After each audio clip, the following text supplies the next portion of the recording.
Now I'm going to show you how to close out a referral once that it has done one of three things. With any referral, one of three scenarios is typically going to happen.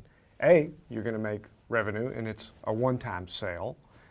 B, you're going to make revenue and it's reoccurring and predictable.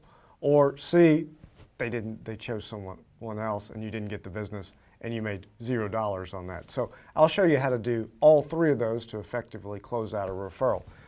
Within the system, you simply click on the Referrals tab. Now what's in there is three sets of data. There is your pending or active referrals. There is your referrals that you have sent, which shows in a screenshot your last 30 days, but you can click on a Show All tab to show all your referrals. And the reason we have it set up that way is because most of the time in the meeting you're on your phone and we don't want you scrolling through a ton of referrals as you continue to grow and develop within the group. And then the last one is the closed referrals, which shows you your status on the referrals and how much revenue you've made off of those.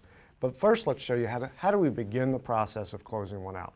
So I'm going to click on a referral that I received from Matt here to a gentleman named Tim. And I actually received this referral almost 600 days ago. But it's still active in the system because we're still working it. So I click on the ID button. That will open up a screen that pulls up the actual referral. It shows who it's from, the referral details, the notes section, which I can certainly update. I can list whether I've contacted them, yes or no in that setting. But usually the spot that you'll go directly to is revenue scheduling. So I mentioned there's A, B, and C. So let's say it's one-time revenue and it generated $759. We'll just create an arbitrary number there. We click then the Generate Expected Revenue tab, and then from there, this gives us a checks and balances. Then we just hit Confirm Receipt. That then adds the revenue to that assigned to that referral and allows you to track how much money you're making.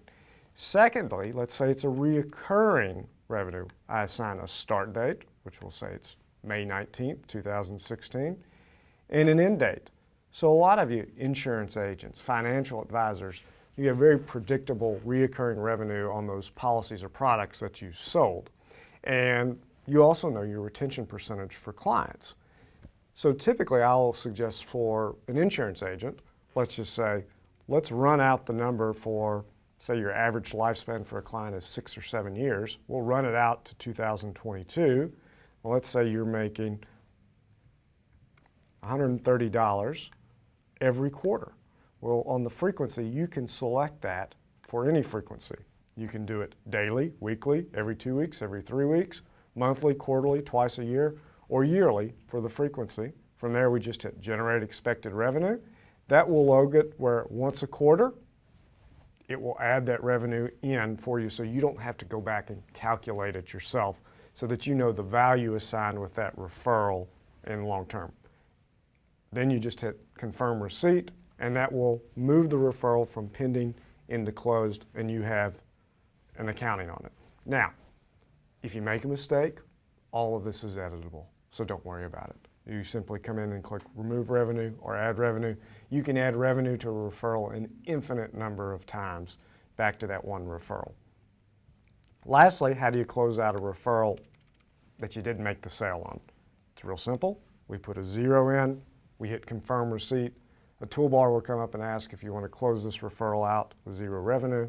You just hit OK.